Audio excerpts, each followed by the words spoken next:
దుఃఖములో, బాధలో, కన్నీటితో, వేదనతో కృంగి వేదన పడుతున్నప్పుడు దాన్ని చూస్తూ ఈరోజు నువ్వు ఊరుకుంటే ఒక రోజు నీకు ఆ దుఃఖం వస్తుంది. ఖచ్చితంగా లెక్క ఏదో ఒక రోజు సరి చేయబడు. అందుకోసమే, ఇందు నిమిత్తమే, ఈ కాలం కోసమే దేవుడు నీకు ఈ అవకాశం ఇచ్చాడేమో. రాణితో చెప్తున్నమాట, ఇందు నిమిత్తమే నువ్వు రాజ్యానికి వచ్చావేమో. మేము రాజు దగ్గరికి వెళ్ళలేము, కానీ నువ్వు వెళ్ళడానికి అవకాశం ఉంది. అందుకోసమే దేవుడు నిన్ను రాజుగా మార్చాడేమో, రాజుగా ఇచ్చాడేమో, రాణిగా చేశాడేమో. లేకుంటే ఎక్కడో బానిసగా తల్లిదండ్రులు దిక్కు మొక్కలేని వ్యక్తిని ఈ రోజు రాణిగా చేశాడంటే ఒక రోజు వాళ్ళ బ్రతుకులో కష్టం వస్తుంది.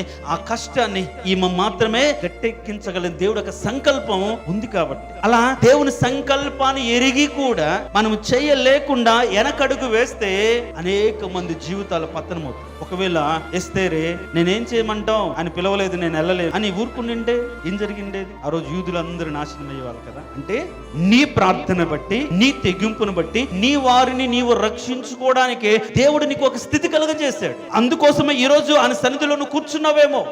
అందుకోసమే దేవుడు నీకు ఈ స్థితిని ఇచ్చాడేమో. మరి వారి గురించి నువ్వు కన్నీరు కాల్చాల్సిన అవసరం ఉంది కదా, ఆయన సన్నిధిలో ప్రార్థించవలసిన అవసరం ఉంది కదా. కాబట్టి ఈ రోజు మనం చేయవలసిన ప్రార్థన ఏంటంటే, ఈ సమయమును బట్టియే నువ్వు రాణిగా ఇక్కడికి వచ్చావేమో. ఈ సమయం బట్టి అంటే ఏంటి? ఆ సమయం బాధలో ఉన్న వారిని బట్టి, వారి పక్షాన నువ్వు ధైర్యంగా రాజు దగ్గరికి వెళ్ళడానికి, శత్రువులు చుట్టుముట్టినప్పుడు వారిని విడుదల కలగ చేయడానికి, నియంత్రణ ఏదో ఒక ప్రయత్నం చేయడానికి దేవుడు నీకు కృపనిచ్చాడు.